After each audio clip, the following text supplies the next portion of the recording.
Horton, here's a who. When it comes to films based on the works of Dr. Seuss, most will immediately think of the movies done at Universal. Whether it be the recent animated films from Illumination Entertainment, or the earlier live-action films that consist of a Jim Carrey Christmas special, and the other movie that taught us that Halloween is not the only film that features a horrifying Michael Myers. But then there was that one instance from 2008 where one company outside of Universal decided to take a chance on making not just their own Dr. Seuss film, but the first ever animated feature based on one of the Doctor's books.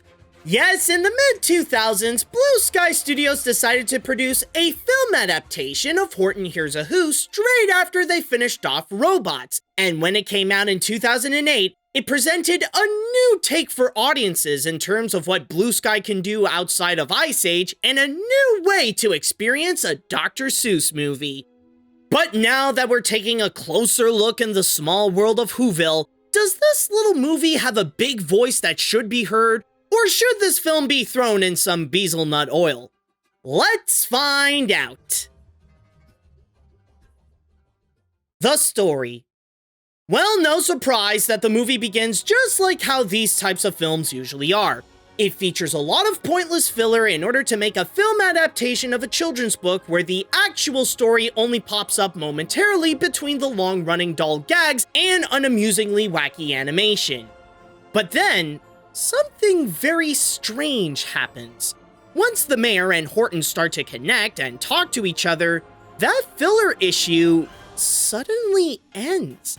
I don't know if this is because I've seen too many animated films based on a children's book with the same problems, but Horton is different from all those, and it's weird to see how it works better than it debatably should. Amazingly, as the movie progresses, the story actually got the formula of staying true to the kids' book and keeping many of the key scenes intact, yet have every, if not most scenes feel like there is a purpose, that they have a point to the ultimate goal. And by the way, the addition of the narrator is a nice touch to keep the storybook feel.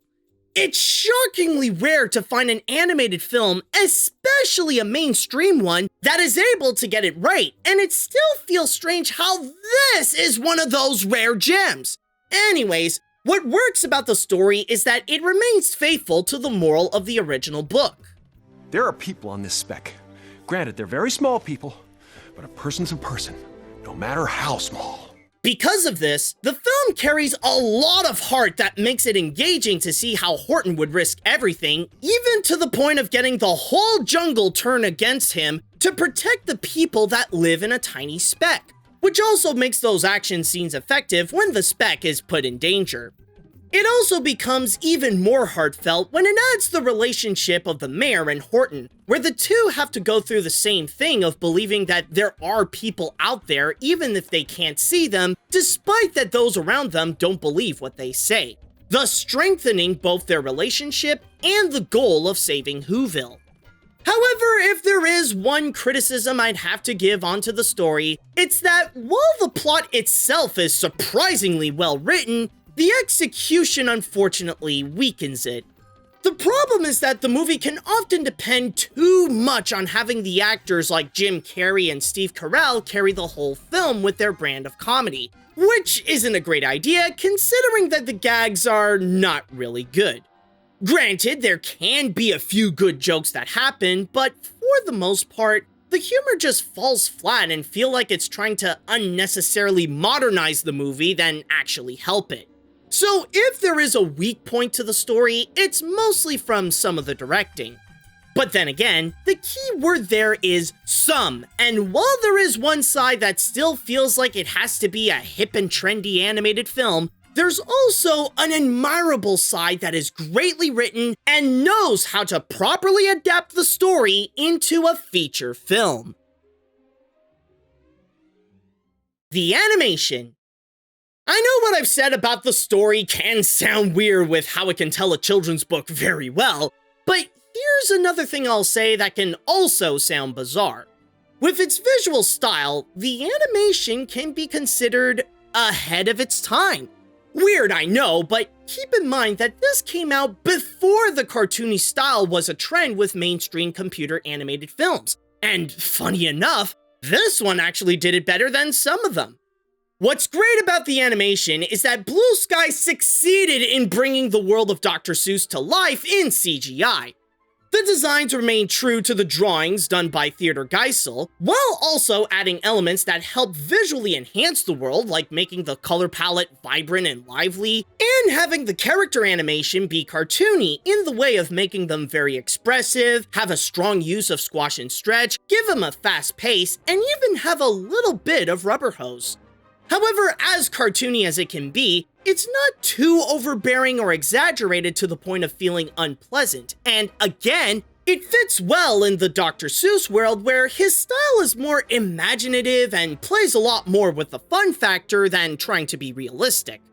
There is also some 2D animation involved when going in the mind of Horton, but as nice and well crafted as they look, those moments only happen quickly and just twice in the whole film.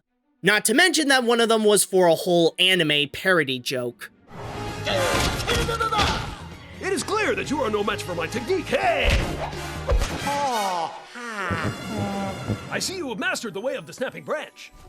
But then there is one element that is like a double-edged sword for the animation, and that is the amount of detail implemented. Considering that this movie plays a lot with size, from the large jungle of Newell to the tiny town of Whoville, the film contains a lot of detail to have the world come to life and have it feel real as much as it looks real. On one hand, the details can work beautifully for the backgrounds to present a living jungle with many different areas and an entire functioning community all under one town.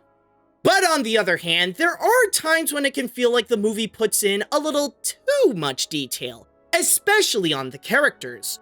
Considering how they have the Dr. Seuss design, trying to add all these textures like fur and give them irises in their eyes makes them look a bit uncanny with how these cartoon characters try to look like they belong in the real world. Funny enough, considering how some later cartoony animated films also have that problem, guess that makes this ahead of its time on that too.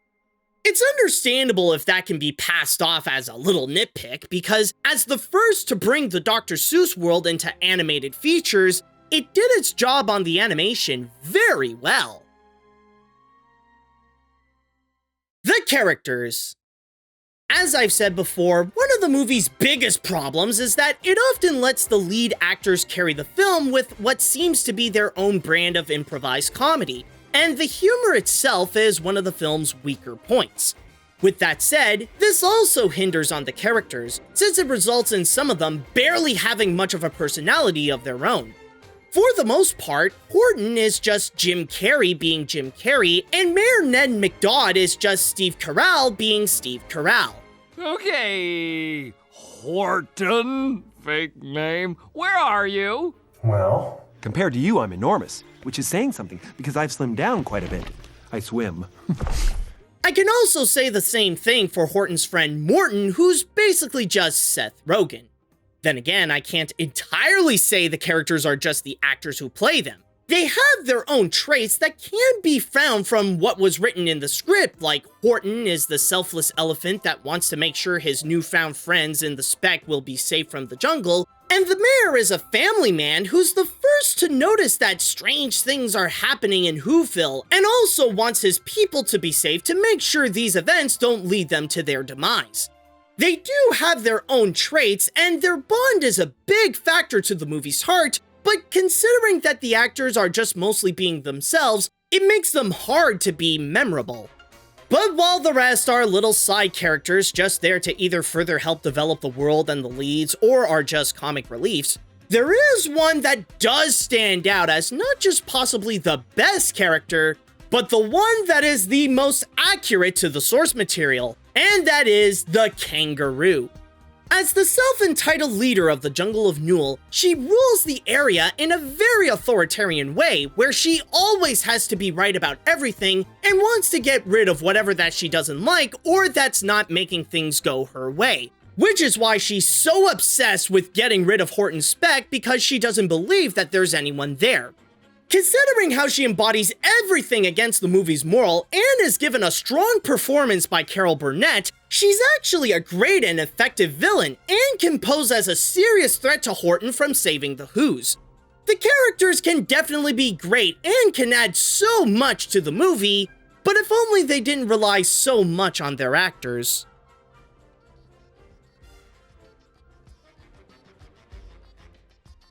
After going through many movies based on children's books, especially ones based on the works of Dr. Seuss, I honestly find it hard to believe that Horton can be this good.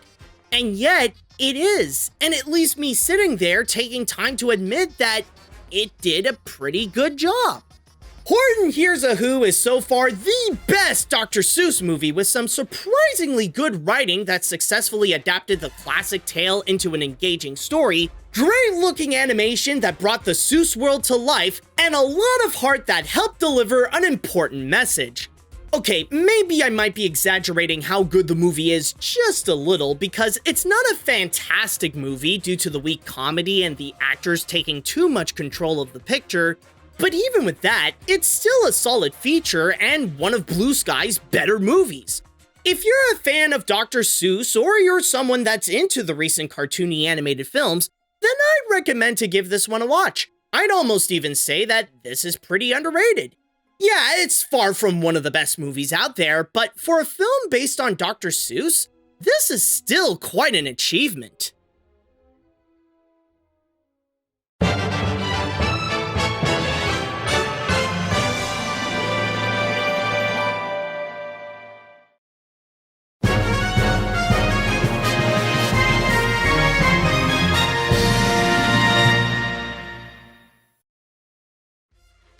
Hey guys, this is Animat, and I want to start things off by giving out a huge thanks to Red Bandit, whose amazing support on Patreon allowed him to get some amazing rewards, including this one, where he got to go and ask me to review Horton Hears a Who. And honestly, I really am glad that I finally got to go and see it, because even though Horton Hears a Who has become one of those forgotten animated features where its legacy now resides in the $5 bargain bin and stuff like that, it's one of those movies that I've often heard come up where the name does often appear, and for the most part, I've heard a lot about it in a positive way, where people would say, oh, Horton Hears a Who's a pretty good movie. Yeah, it's actually pretty great. You should check it out and all that kind of stuff. And honestly, I didn't really know what to think because, well, it's Horton Hears a Who. I didn't really think much about it.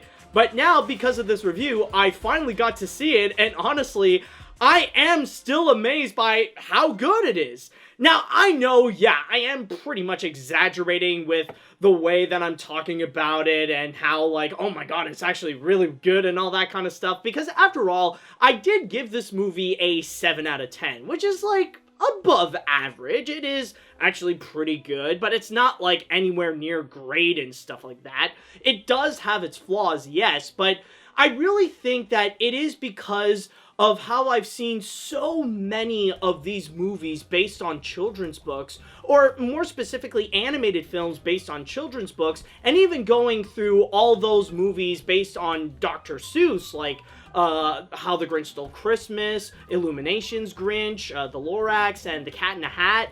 With all those movies, they all seem to have the same problem with the fact that they do have a children's book, but it's either they would add their own pointless plot that has a lot of cliches that's really unoriginal and really predictable and unengaging, or they would just really fill it up with so much fluff with just a little bit of the story appearing and stuff like that. But in the case of Horton Hears a Who, it actually does manage to find the formula of actually properly telling a children's book in the form of an animated feature. To tell 80 minutes of Horton Hears a Who without making it feel like it's dragging on and stuff like that. And that's where I find to be so admirable. And that's where I feel like filmmakers should go and actually take note on Horton Hears a Who, on how to stay true to the book, how to stay true to the moral of the story, and to go and like turn that into a feature film. I think it really is something that should be noted. like, I would go and say that it is a pretty underrated film, but, like, even though I would say almost because, like, again, it's not that great, and it does sound like maybe I am exaggerating on the positivity of Horton Hears a Who, but it's just, like, I finally feel some excitement and some relief that finally there is one movie based on a children's book that finally got it right, that finally knows what the problem is with all these films and manages to actually solve it.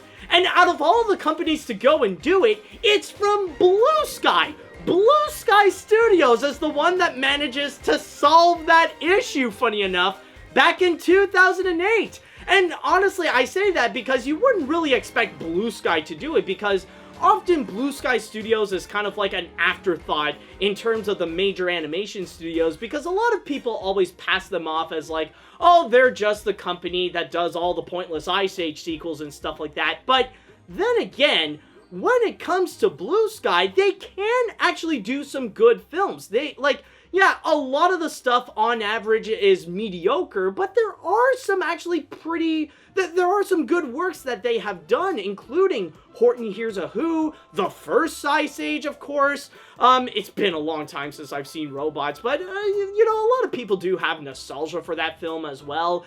And even some other stuff. And you know, the funny thing is, with the fact that I do mention that Horton Hears a Who really is ahead of its time with the animation and even with its storytelling, technically, it's not the only time that they have done that as well. Technically, you could say the same thing with the Peanuts movie, where a lot of people nowadays are praising Spider-Verse with the revolutionary animation, with the way that they present itself as very stylized.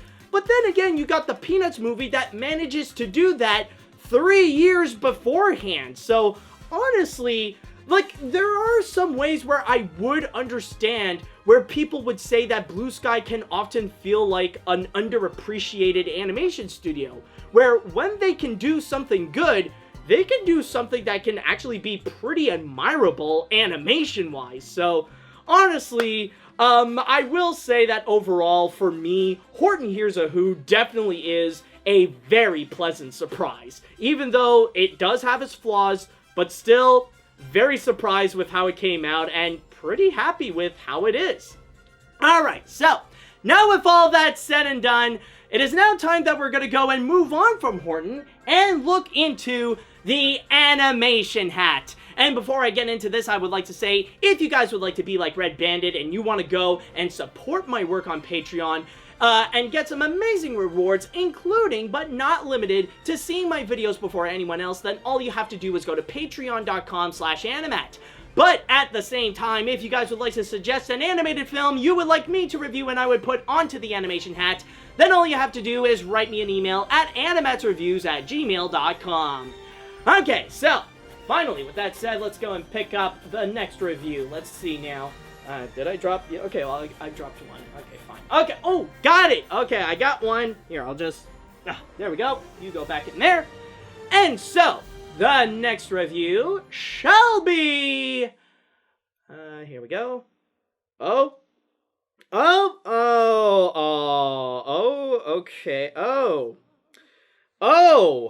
Well, okay.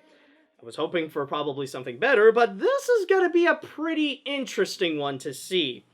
Because, even though this could be another animated film that could be considered a bit of an afterthought, this one, however, is actually a pretty historical one. Because after all the movies that would come out of it, like, there was a time when these types of films would appear, like, so much, almost like 5 to 6 times a year. But then suddenly there's one person that came in and put a halt to that, and suddenly that trend immediately stopped.